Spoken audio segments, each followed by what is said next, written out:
잠 못 드는 성도에게.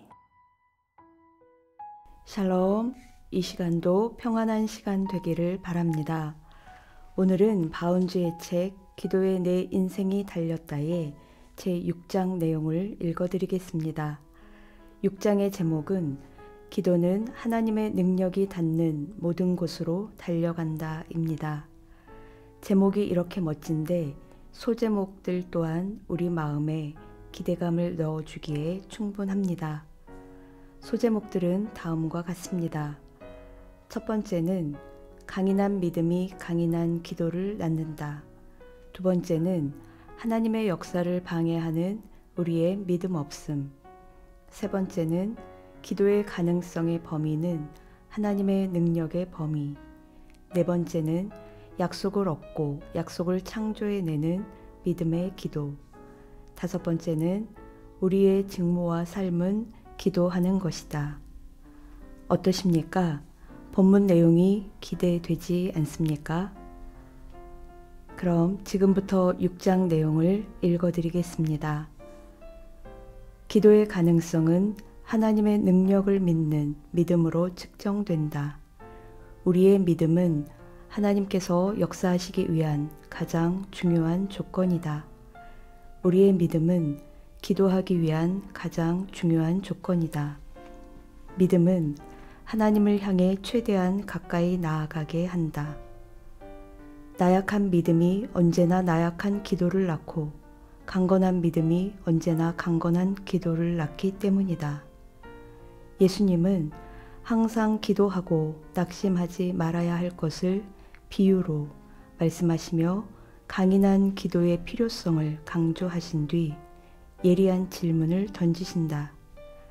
인자가 올 때에 세상에서 믿음을 보겠느냐? 누가복음 18장 8절. 한 아비가 귀신 들린 아들을 제자들에게 데려와 귀신을 몰아내달라고 청했지만 제자들은 하지 못했다.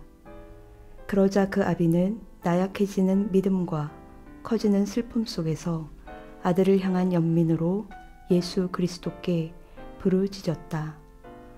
무엇을 하실 수 있거든 우리를 불쌍히 여기사 도와주옵소서. 이에 예수님은 그 아비에게 이렇게 말씀하셨다.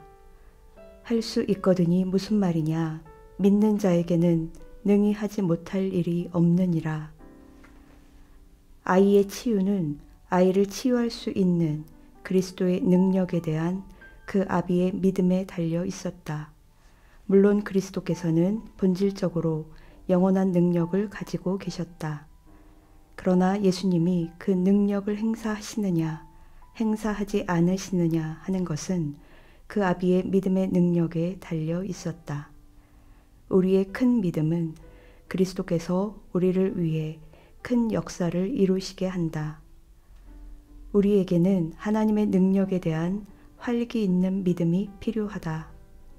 인간의 행위를 제한하는 다양한 조건들, 이를테면 시간이나 장소, 거리나 능력, 그 밖에 나열할 수 있는 다른 모든 조건들은 하나님과 전혀 무관하다.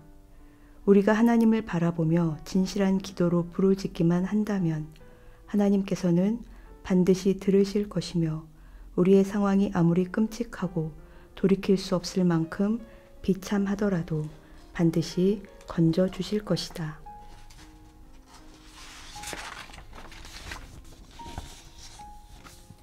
기도는 하나님 그리고 하나님의 능력과 관련이 있다. 기도의 가능성의 범위는 하나님의 능력의 범위와 동일하다. 하나님의 능력은 모든 것들을 무엇이든지 어떤 것이든지 다 덮고도 남음이 있다. 예수님은 무엇이든지 믿고 구하라고 강력히 명하신다. 이유가 무엇이겠는가? 하나님께서 우리가 소원하고 갈망하는 모든 것들을 무엇이든지 어떤 것이든지 다 행하실 수 있으며 또 그리하시겠다고 약속하셨기 때문이다. 우리를 위해 역사하시는 하나님의 능력은 우리의 구하는 능력을 초월한다. 인간의 생각이나 말이나 상상이나 소망이나 필요, 그 어떤 것도 하나님의 능력을 측량할 수 없다. 기도는 그 정당한 가능성 안에서 하나님 자신을 향하여 나아간다. 기도는 하나님의 약속 안에서 믿음과 함께 나아갈 뿐 아니라 하나님 자신과 하나님의 능력 안에서 믿음과 함께 나아간다. 기도는 단지 약속을 향하여 나아갈 뿐 아니라 약속을 얻고 새로운 약속을 만들어낸다. 우리 기도와 믿음의 정면으로 도전하는 매우 중요한 또 다른 말씀 한 구절을 보라. 자기 아들을 아끼지 아니하시고 우리 모든 사람을 위하여 내주시니가 어찌 그 아들과 함께 모든 것을 우리에게 주시지 아니하겠느냐. 로마서 8장 32절. 너비와 깊이와 높이를 헤아릴 수 없는 이 광대한 말씀은 우리의 기도와 믿음을 위한 더할 나위 없는 근거가 아닐 수 없다.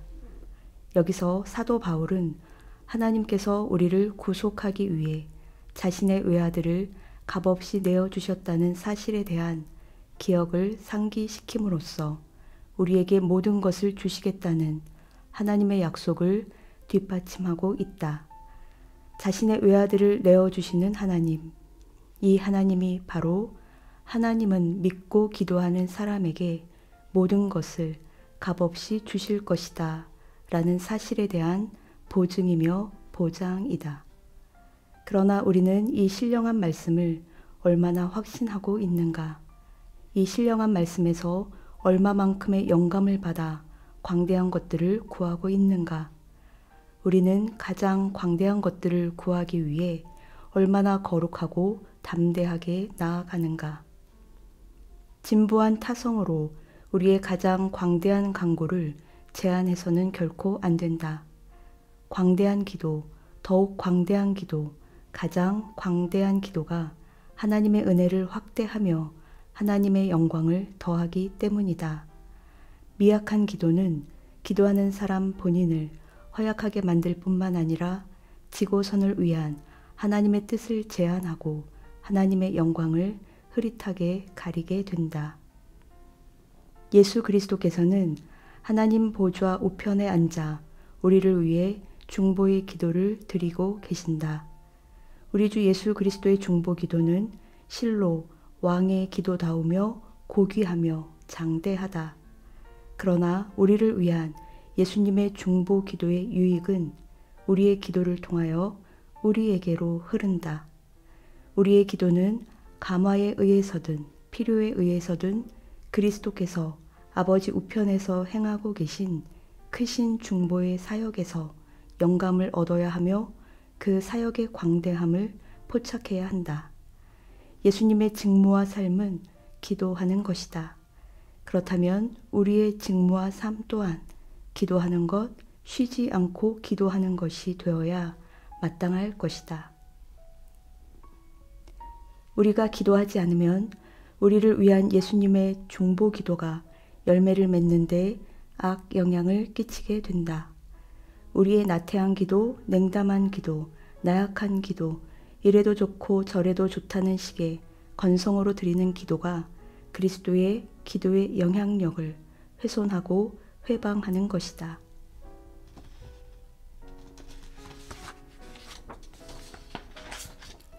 오늘 내용을 어떻게 들으셨습니까? 바운즈는 기도는 약속을 얻고 새로운 약속을 만들어낸다고도 하였습니다. 그 사례로 엘리야의 기도를 소개하였습니다. 엘리야는 하나님으로부터 비를 내려주시겠다는 약속은 받았지만 불을 내려주시겠다는 약속은 받지 않았는데 믿음의 기도로 비뿐 아니라 불도 받았다는 것입니다. 더욱이 불이 먼저 내렸다는 것이죠. 그러므로 믿음의 기도는 하나님의 약속을 얻을 뿐 아니라 만들어내기도 한다는 것입니다. 이제 마가복음 9장 23절을 읽어드리고 인사하겠습니다. 예수께서 이르시되 할 수 있거든이 무슨 말이냐 믿는 자에게는 능히 하지 못할 일이 없느니라 하시니. 아멘. 다음 시간에 만나겠습니다. 샬롬.